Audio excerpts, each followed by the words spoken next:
할렐루야, J 빌리지입니다. 누가복음 13장 6절에서 9절입니다. 이에 비유로 말씀하시되 한 사람이 포도원에 무화과 나무를 심은 것이 있더니 와서 그 열매를 구하였으니 얻지 못한지라. 포도원 지기에게 이르되 내가 3년을 와서 이 무화과 나무에서 열매를 구하되 얻지 못하니 찍어버리라. 어찌 땅만 버리게 하겠느냐. 대답하여 이르되 주인이여 금년에도 그대로 두소서. 내가 두릅하고 거름을 줄이니 이후에 만일 열매가 열면 좋거니와 그렇지 않으면 찍어 버리소서 하였다 하시니라. 아멘. 나는 한국에 머무를 때면 TV에서 농업 채널을 보곤 합니다.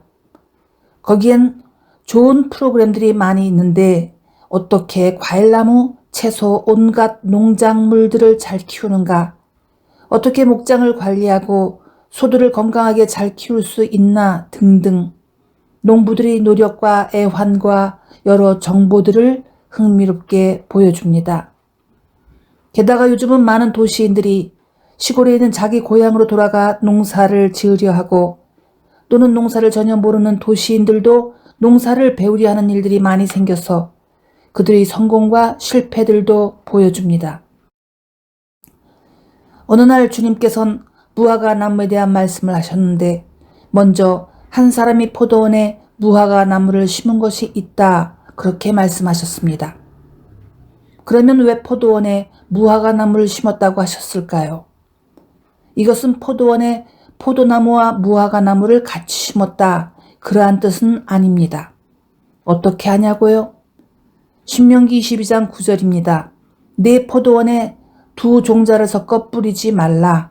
그리하면 내가 뿌린 씨의 열매와 포도원의 수산을 다 빼앗길까 하노라. 아멘. 즉 이미 구약에서 하나님께서는 두 종자를 같이 심지 말라 하셨기 때문에 그 자리는 예전엔 포도원이었다는 것을 알 수 있습니다. 그런데 이젠 무화과를 심었다 이러한 것도 알 수 있습니다. 이사야 5장 2절입니다. 땅을 파서 돌을 제하고 극상품 포도나무를 심었도다. 그 중에 망대를 세웠고 또 그 안에 술틀을 팠도다. 좋은 포도 맺기를 바랐더니 들포도를 맺었도다. 아멘. 그러니까 포도원에서 좋은 결과를 못 봐서 그것을 갈아엎고 무화과를 심었다는 뜻이 되는데 이것은 아주 흥미롭고도 두려운 말씀이라는 것을 아시기 바랍니다. 이 말씀을 보니 무화과가 3년이 되었는데 열매가 없다고 했습니다. 7절입니다. 포도원 지기에게 이르되 내가 3년을 와서 이 무화과 나무에서 열매를 구하되 얻지 못하니 찍어 버리라. 어찌 땅만 버리게 하겠느냐. 포도원 주인은 실망해서 무화과 나무들을 찍어 버리려고 하였습니다. 그러자 과원지기가 이렇게 말했습니다. 주인이여 금년에도 그대로 두소서. 내가 두릅하고 거름을 줄이니 이후에 만일 열매가 열면 좋거니와 그렇지 않으면 찍어 버리소서 하였다 하시니라. 즉 기회를 더 달라. 내가 더 노력해 보겠습니다. 그렇게 요청했습니다. 우리는 하나님께서 보실 때 무화과 나무, 포도나무, 올리브 나무라고 할 수 있습니다. 주님이 원하시는 것은 관상용 나무가 아니라 각 나무들에서 좋은 열매를 맺어 그것을 취하고자 함입니다. 유실수를 심는 데엔 목적이 있고 그것을 이루어야 합니다. 또한 여기에서 주인에게 무화과 나무에게 더 기회를 주자는 과원지기에 대해 알아봅시다. 그는 누구일까요? 바로 우리를 보살피시는 예수님을 나타냅니다. 예수님께서는 우리가 비록 열매를 제때 맺지 못해도 포기하지 않으시고 열매를 맺을 수 있도록 보살펴 주시려 합니다. 특히나 금년에도 그대로 두소서 하였는데 이것은 사실은 용서해 주소서라는 의미가 있습니다. 비록 열매를 못 맺었지만 용서해 주소서 하신 것이지요. 그리고 이후에 만일 열매를 맺으면 좋거니와 그렇지 않으면 찍어 버리소서 하였습니다. 이것은 1년만 더 기회를 달라는 뜻처럼 보이는데 반드시 딱 1년만을 의미하지는 않고 기간과 기회를 더 줄 수 있습니다. 여기에서 우리가 배울 것은 우리 크리스찬들이 빨리 정신을 차려야 한다는 중요한 사실입니다. 좋으신 하나님, God is good all the time. 이것은 지극히 맞는 말입니다. 그러나 그것으로 언제까지나 자기를 변명하거나 몽롱하게 마취하면 안 됩니다. 예를 들어 찬송가를 보십시다.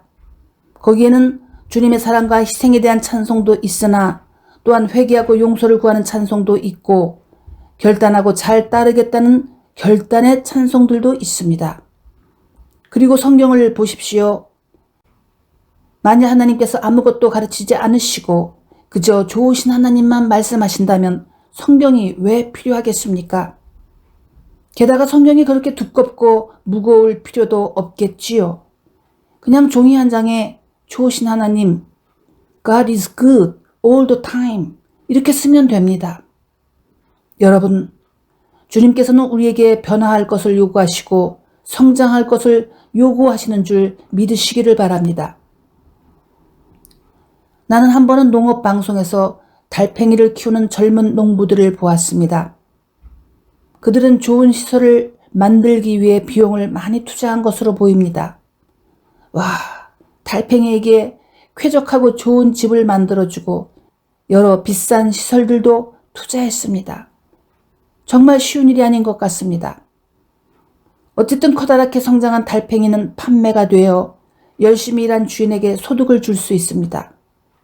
미물 같은 달팽이도 자라서 주인을 기쁘게 해주는데 어떻게 하나님의 자녀들이 성장을 거부하고 변화를 거부한단 말입니까? 이번엔 제자 마가에 대해 살펴보도록 하겠습니다.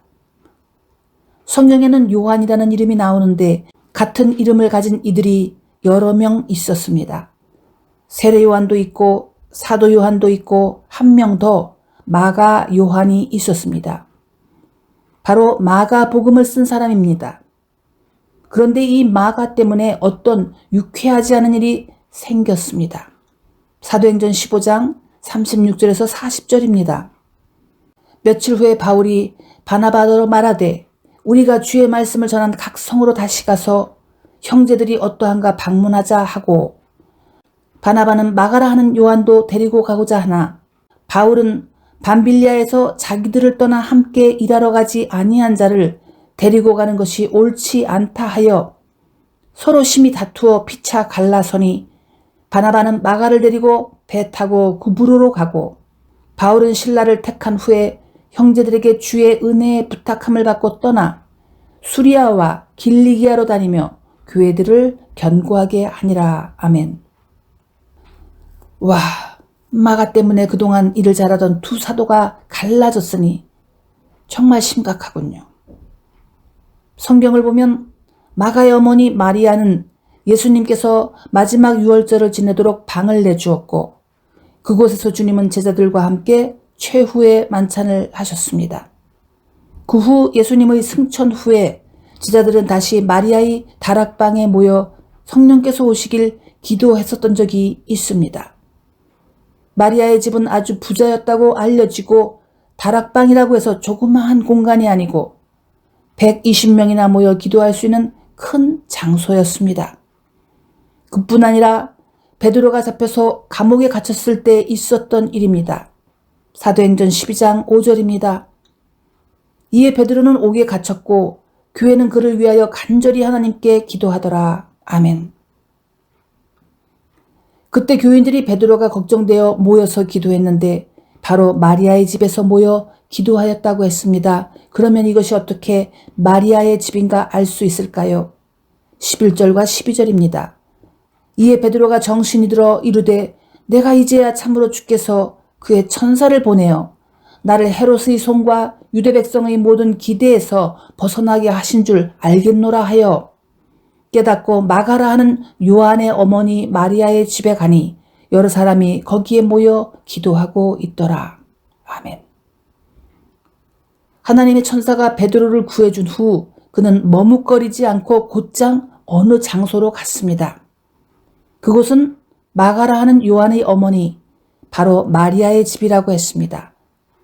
즉 그곳이 평소에 제자들이 자주 이용하던 친숙한 장소라는 것을 짐작할 수 있습니다.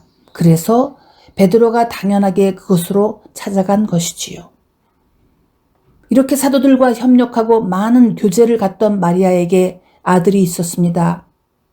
이 마가 요한은 마가복음도 썼고 나중에 바나바와 바울을 따라 선교 여행을 가기도 했습니다. 골로새서 4장 10절을 보겠습니다.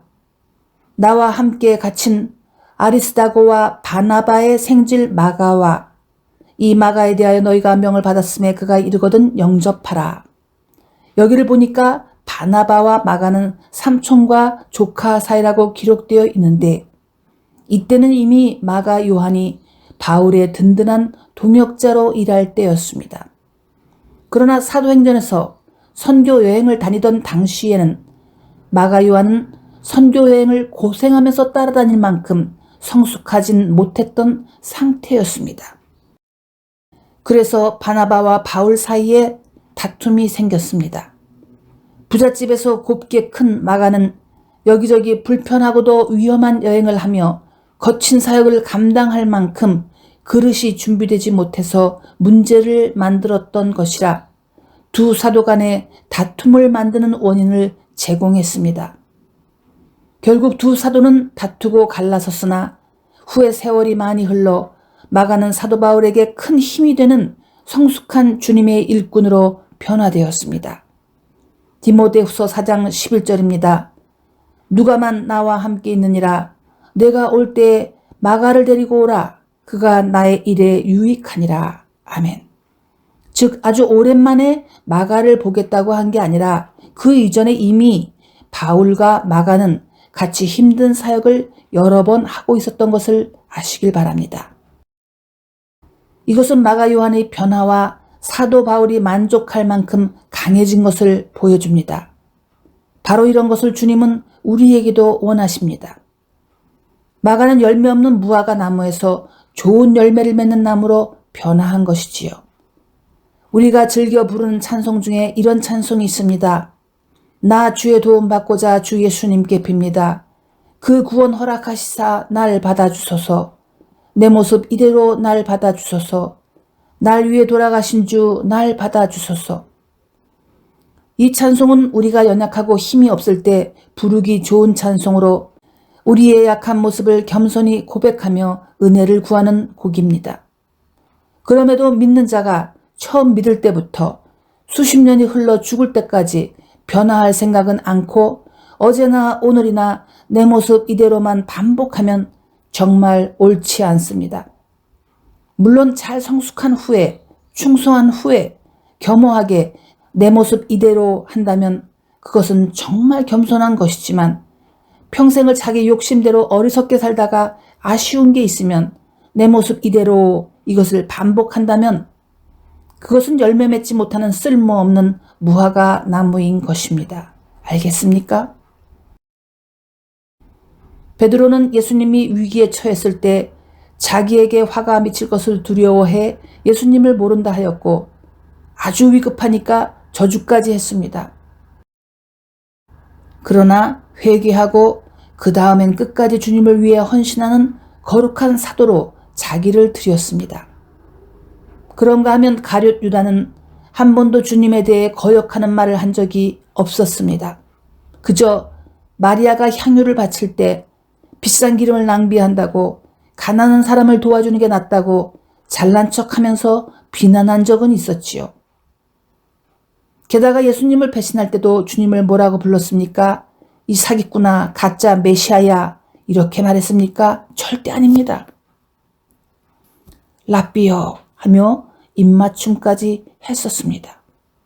그러나 결국 그는 열매 하나 맺지 못하고 자기 무화과 나무를 스스로 찍어버렸습니다.